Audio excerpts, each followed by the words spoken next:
Welcome to It Takes Two. I'm Blair. I'm Chris. And today we'll be talking about Real Housewives of Potomac, Season 8, Episode 7. Listen, we're trying to get to 1,000 subscribers by January 1st. We're not going to get there, so we will settle for 600. Okay? We're bargaining with y'all now. We're bargaining. Please. 600. Okay? Can y'all do that for us? Walk us through it, Blair. All right. Robyn is crying in the car. Oh, man. She doesn't want them to talk about Juan. Mm-hmm. Robyn is upset that Chris had been out in the media talking about her, Candiace's husband. Mm-hmm. We get a clip to what Chris said, and he pretty much didn't really say anything bad about her. He was just saying that Robyn, there's a question in his mind of if Robyn didn't bring up her situation because she wanted to deflect from what she had going on. That was it, the end of that. Robyn says that basically, if you feel that way about me, then we're not friends. And Candiace said, okay, we ain't friends. How do you feel about that? Because I'm 100% with Robyn on that one. I feel good about it. I feel like Candiace shouldn't be Robyn's friend. I don't really understand their connection, and I don't see how much of a connection they've had. And I agree with Robyn that if you think I'm somebody who's going to deflect and try to use your situation negatively, then we shouldn't be friends. Well, yeah, because I do feel like you're that person. So you're right. We probably should end things. Oh, so you're basically saying it in support of Candiace. I'm saying it in 100% support of Robyn. Okay. Candiace been online calling this woman a fraud. How you'll call somebody how you'll call me a fraud, but you want to be my friend and wear my slippers? And come on now. But that's what I'm saying. Candiace, stop being this lady's friend if you think all these bad things about her. Robyn, stop being this lady's friend because Candiace is being phony. we are two different sides of the spectrum. I think both can be true. Okay, continue. Well, the ladies get to the chicken-ish bingo. Okay. Robyn starts crying at the table. Man, Robyn, you're doing a lot now. And she is upset that what she said, what Candiace said about her speaking on the lawsuit had a reason for getting Juan fired. It upset her. Now, Candiace is boohoo crying. Candiace mouth open, everything. Candiace is hurt that Robyn's hurt. And she doesn't understand why. Robyn kind of had to leave. Robyn was like, look, I don't know why she's crying. Candiace is crying because my friend is crying. But I can't be here for my friend because I'm mad at her. And Robyn's like, I don't know why she's crying. Continue. Well, Robyn goes outside. Mia tries to go behind and follow her. And Robyn's like, I just need to be alone. Y'all ghetto. Robyn's sitting on the side of the curb. What's wrong with you? Yeah, so she sits on the curb. And then Ashley's inside petting chickens. My goodness. Gizelle talks to Mia outside because she's going to give Robyn her space, but they're just going to keep an eye on her, make sure she's safe. And Gizelle says Robyn is strong and she's been through a lot. Yeah. And these women don't need to double down on it. Gizelle, you could feel that way because that's your friend, but you will definitely double down on anybody's situation. Karen was having tax issues with her man, and you made free her husband, we got tax issues t-shirts. And paraded them in front of her. That sounds like supportive. Like, free him. But, yeah. So, you're the queen of doubling down when somebody is going through something. You're the queen of kicking people when they down. But you got to understand where Gizelle coming from. Giselle's like, look, man. What Candiace said was wrong. Because, mind you, this was just about Candiace. Right? Candiace over here crying in the confessionals over this woman, Robyn. And I'm just like, wow. They may be soulmates. You know how they say best friends can be soulmates and stuff like that. You know what I mean? Even though you may not believe that, you're looking at me kind of strange.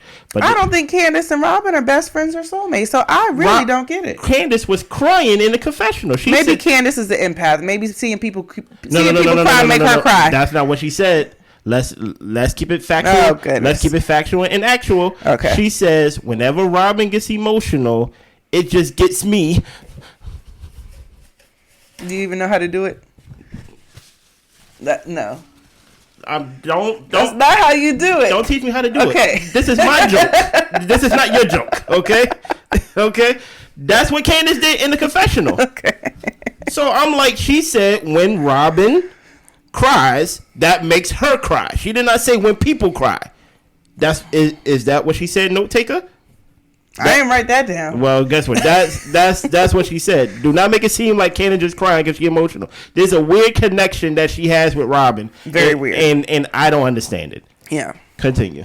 Well, Candiace says that Giselle's accusations had an effect on her marriage and herself, and she really can't be friends with someone who was friends with someone like Gizelle.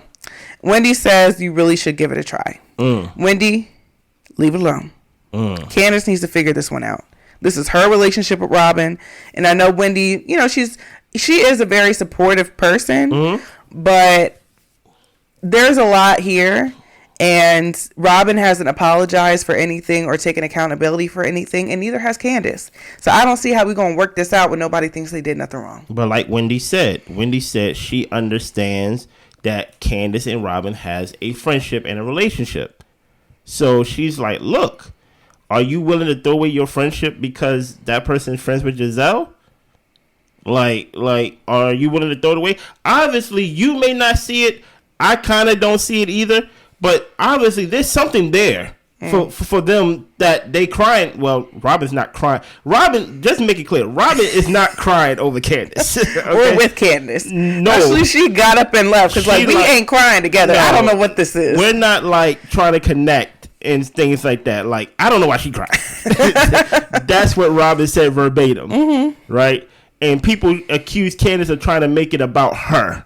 Right. Make it about herself, rather, you know?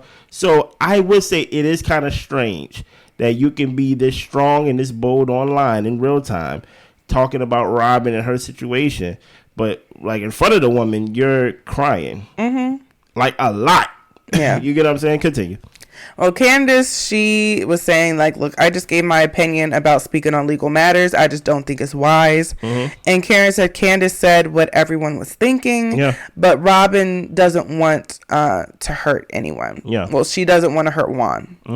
Candiace says for once we're seeing emotion out of Robyn, and it made her emotional to see Robyn be vulnerable in that way. Gizelle, Robyn, and Mia are going to be taking a Uber back to the hotel, and then the other ladies go back in to enjoy chicken-ish bingo. Listen here. This is just a strange scene because I really don't understand. Continue. Well, I want to ask you, would you play chicken-ish bingo? No, I'm not ghetto. Okay. And on top of that, also, don't make it when it comes to friendship, don't make it a duty of yours to see me emotional. Like, it's not like, don't be like, oh, you know, like Chris never shares his emotions with me. Like, okay. Yeah, I'm still a good friend. Like, just because I don't cry in front of you. Or just be like I don't have to be that vulnerable with you. I'm not dating you. You get what I'm saying? Continue. Well, on the ride back home, Robyn is talking to Mia and Gizelle because they rode back with her. And Robyn says Candiace did some extreme cyberbullying. Moving on, it is Karen's birthday. Happy birthday. Candiace talks to Chris and tells him what happened at Chicken-ish Bingo. She is just exhausted and is going to try to just enjoy the rest of the trip. I am a little bit concerned with Candiace and how worked up she gets. Like, to the point to the next day to where it sounds like she ran a marathon. Like her emotions really take her over and run her dry. I think that's dramatics. I don't know. I was convinced that she really felt like she had been through the ringer. And that sucks. And I hope that she can get a handle on that. I seen Robyn out there doing activities. So, and my whole thing is Robyn was the one that was crying first. Okay. So I'm like, I'm not going to be out here looking at you like, why are you exhausted for? Because you was crying because the person that was crying first was crying. So I'm not going to look at you like, oh, like, what was you? Like, no, Candiace. I think it was a lot of dramatics. I don't think she was exhausted. I don't think she was running through the ringer. I think there's something that we're missing, and it may be editing to have Candiace crying like that. No, I feel like Candiace, just how riled up she gets online, how riled up she gets in these what is it called, reunion shows. Like, she really gets riled up, and to me, I feel like she's yelling with her whole body, you know. So I'm not saying it necessarily in an empathetic way, but in a "are you okay" type of way. In a mental health way. Yeah. In a mental health way. Yeah, like, are you okay? I don't really think it was a mental health thing. I mean, it just seems very extreme is all I'm saying. No, it is very extreme. It is very extreme. You're right. Yeah. Well, moving on, Gizelle comes in singing happy birthday to Karen. And gives her a gift for each 20 years because she is turning triple 20. Their relationship has been tumultuous through the years. It has been. But, you know, they're in a good place now. Gizelle explains to Karen that she is not going to be moving forward with Candiace. because last year she said that she treated people differently because of the color of their skin. Oh, they get into that little colorism thing. And that caused hundreds of death threats to Gizelle. Karen says she'll respect it and she'll leave it alone. I ain't gonna hold you. I do think Gizelle got some death threats. Yeah. And also what I want to say about that is, Candiace, if you can allow somebody to be wrong and sit in their wrong, you don't have to be wrong with them. So that kind of goes to my thing of you going this extreme route, throwing all these vile insults to people. Not to say it's not deserved, but now Gizelle has a reason to be upset with you when she really shouldn't have any reason, because if you wouldn't have said anything, it would have been her ish to sit in. And now she like, I gotta protect my kids. Yep. And now I got a reason to not mess with Candiace and to say Candiace did something to me. A valid reason at that. Continue.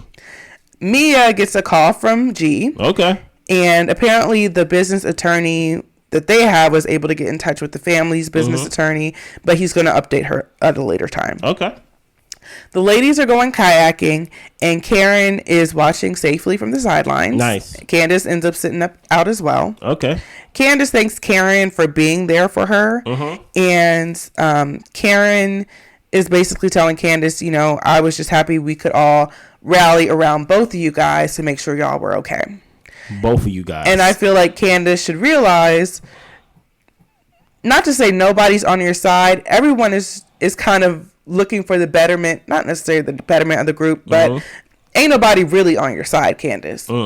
So I'm just saying that just to be mindful. Like, you can be cool with people and all that type of stuff, but even Karen is not so concerned that, yes, I'm happy I was there for you. I'm just happy that both of y'all felt supported. Yeah. So, yeah. I ain't give you my support, but I'm happy that support was given to you. Yeah. Continue. Robyn is talking to Gizelle as they're kayaking, and she's saying that Juan doesn't understand really how much has been going on. Karen is driving the boat, putting wine in the lady's mouth when they come over and stop by, and Mia's got nneka driving her around while she's drinking wine in the back. Yeah. Then they all link up and drink in the lake, and they sing in the water, and they have a little cute little moment. Okay.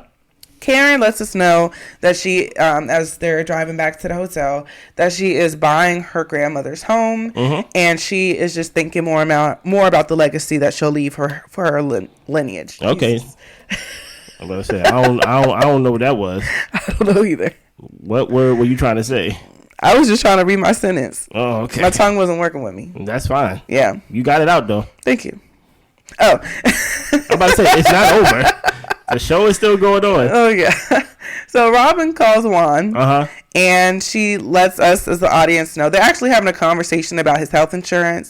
So there's a health insurance that she was able to get him on, but it's not going to activate until like a few months down the road. So there's some medication he needs that they're just going to have to pay out of pocket for. She says financially, things are the same. He had 15 months left on his contract. He was paid for this 15 months, but she's hoping that he can find a job within that time, or else things are going to have to change with their lifestyle. Robyn tells Juan how Candiace was saying that she damaged the group by not sharing her life, and because she spoke about her lawsuit, it's one of the reasons why Juan got fired. And Juan is saying, Robyn, you're feeding into it too much. He says, I cannot listen to this. It's making my skin crawl. Bye. He doesn't know why she's getting emotional, and she's trying to tell him, like, I'm not getting emotional, like, this and that, while she's trying to hold back tears. And he's just like, yeah, Rob, I can't listen to this. I'm over it. Bye. Now, Robyn, stop lying and say you wasn't emotional. You was in the car calling yourself a villain. You were sitting on the side of the road in Houston or Dallas, wherever the hell y'all were in Texas. Do you think there comes a point to where Robyn should just stop updating Juan about what's going on with the group? Yeah, I think she needs to know her husband. I'm about to say, like, come on. Yeah. He's never interested. No. In this type of stuff. Like, and it feels like he's never interested in, like, anything that we've seen on camera that she brings to him. He's not interested. He doesn't want to talk about it. So, yeah, I think that Robyn has to realize, like, your husband is not going to be supportive in this way. No. And you're not going to get what you're looking for from him. And it's not even supportive. I would just say that he's the one that lost his job. You get what I'm saying? And I don't think he wants to hear about people talking about how he lost his job. Yeah. Don't come to me saying, hey, Candiace was talking about how I'm the reason you lost your job. like as a husband, nobody want to hear that either. Mm-hmm. Dude, you get what I'm saying? Yeah. Anything else you want to share about this episode? Honestly, as much as like I'm not a fan of Robyn, mm-hmm. I'm also not a fan of, I feel like, how she gets treated in her marriage. But at the end of the day, that's her decision, that's her life, and if she is comfortable with it, if that's what she's happy with, that's fine. But it doesn't seem like she's happy with it. How does she get treated in her marriage? Like you feel like with him going out to, what was it, the nail shop in Elegant City, the laundromat, mm-hmm. after all this stuff happened with the girl in Canada, and he's saying he's not going to stop living his life and hanging out with his friends no matter what, even though he sees that his wife is hurting, mm-hmm. based off of all the stuff. He can't just sit out and chill at the house for a little bit until things can die down, because, you know, she is on such a public show. It just seems like he doesn't have that concern for her emotional well-being, mm-hmm. and it also feels that her closest friend that we see, Gizelle is not that emotional of a person either. No, she ain't. She's not gonna meet you there. No, and even with Robyn being upset, I do feel like Gizelle does give her support, mm-hmm. but she's not. To me, I feel like Wendy is a more emotionally supportive friend and will actually like talk you through stuff. Maybe Candiace. Yeah. The one who was crying, like boo-hooing the whole time. Possibly. But I feel like Robyn really needs somebody in her corner that's going to meet her where she's at with her emotions, mm-hmm. and try to help talk her through it, versus people, in her husband's case, I feel like disregarding her feelings. And then in Giselle's case, being like, oh, girl, you know, I ain't going to sit next to her because, you know, you got an issue with her. And it's just like, okay, great, but that doesn't really help me feel better. It makes you feel better in the moment. Like, can you talk to me? But I think y'all misrepresenting Robyn, though. Okay. Robyn's not the type to sit down and talk. Like, the person she wants to talk to is her husband. You're right. Maybe that's the only person she wants to talk to. Like she don't want to talk to nobody else. She's not the one to share. That's been basically the underlying tone that she's been telling y'all. Mm-hmm. That, look, man, I don't be sharing my life with y'all like that. Yeah, like we cool and everything, and that's probably why her and Gizelle get along, because they could just keep their relationship and their friendship surface level. It doesn't get deep, it doesn't get personal. Gizelle love it that way. Robyn, like, I don't really have to do anything, and the person that she wants to get intimate with details with, he don't care. Mm-hmm. You get what I'm saying? He yells it. He's like, why are you talking to me about this? Don't come to me telling me about like what happened and why I might got fired from my job. I know why I got fired from my job. Yeah. You get what I'm saying? Anything else on this show? Finally, we get to some storyline outside of the nneka and Wendy thing, man. Yeah, no, that's all I got. That's all you got? Mm-hmm. Y'all be good. Bye.